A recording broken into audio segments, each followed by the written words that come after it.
From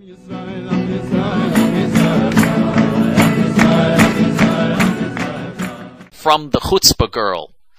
David Ben-Gurion, even before he declared the creation of Israel and before the end of the mandate, performed the largest organized ethnic cleansing in modern history, expelling the population of 220 cities and villages from their homes in Palestine on the coastal plain, in Marj bin Amir and Tiberias, and then expelling the people of 400 other villages thereafter, unquote.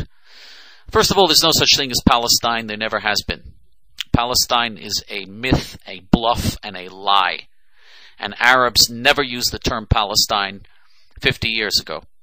They only in fact, 50 years ago, if you had said Palestinian, everybody assumed that meant the Jews. The Jews were called Palestinians 50 years ago.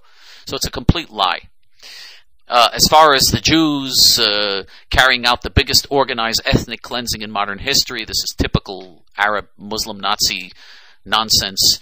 The Arab Muslim Nazis have expelled millions upon millions of people, tens of millions of people, in fact, and have murdered millions of people. So what Israel did is actually quite small scale compared to what the Arab Muslim Nazis have done to their own people. But Israel did, the left wing, David Ben-Gurion and the left in Israel, did indeed expel hundreds of thousands of Arabs in the 1948 War of Independence, because the Arabs promised to exterminate the Jews and push the Jews into the sea and perpetrate another Holocaust. So the left, realizing their backs were against the wall, decided to throw hundreds of thousands of Arabs out. The same left says that Rabbi Meir Kahane and his movement had to be banned, and they did ban him, and they were responsible for his being murdered because he advocated doing the same thing. So they're just hypocrites. They did exactly what Rabbi Kahane was advocating doing. In 1948, the left did exactly what Rabbi Kahane has advocated doing, so it just shows what hypocrisy you have on the left. And now we have from Arash the Archer 1. Israel without the financial and military support of USA will not last more than 10 years the most. Israel has to wake up soon and rehouse the Palestinians. Time is not on Israel's side. Moreover, please do not tell me that your people come back to the promised land after 2,000 years because I claim we were there, because I can claim we were there 3,000 years ago.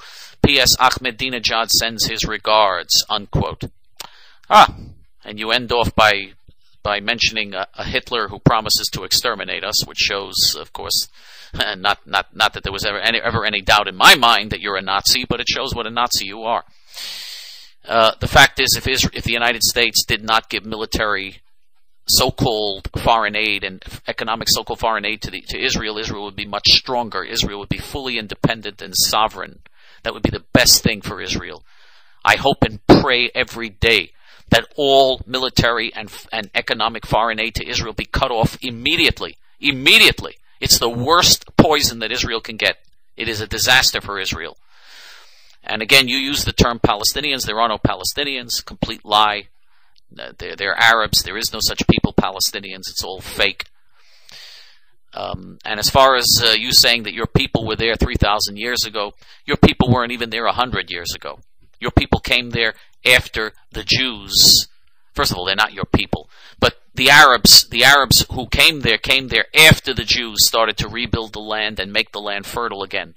It was the Jews who came first 100 years ago, and then the Arabs started pouring in after that to try as trespassers to try to take over and steal everything that the Jews accomplished, because the Arabs can't build anything. It's Jewish brains, and it's God. It's also the miracles of God that made the land of Israel flourish again, and now you want to steal whatever the Jews have created.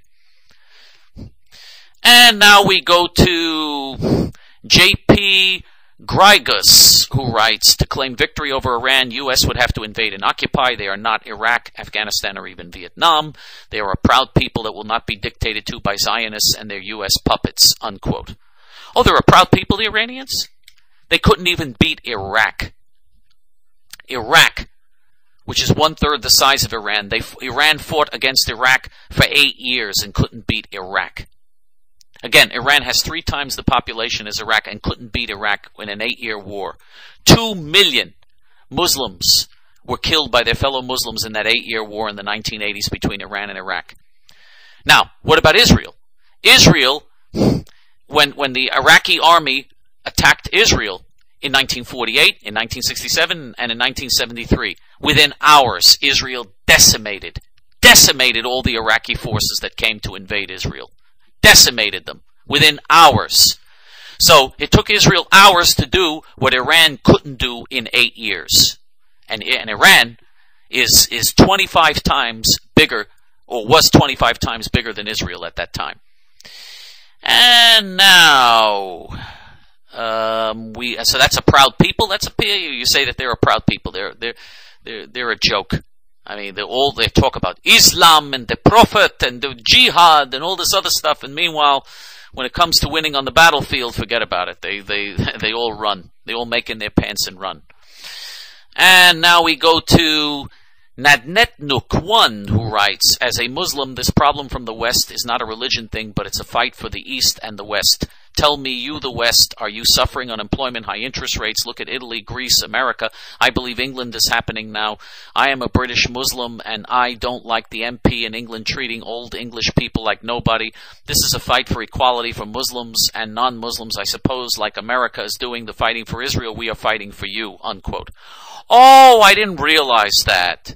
You mean all the Muslim terrorists and all the Muslim jihadists are fighting on behalf of the non-Muslim infidels in Europe? That's what you're fighting for? You're fighting for everybody. You're fighting for equality. Oh, yes. Tell me, you have 66 Muslim Nazi hellholes that you call countries. Where are non-Muslims equal in any of those 66 Muslim Nazi countries? You treat non-Muslims like dogs in all 66 Muslim Nazi countries.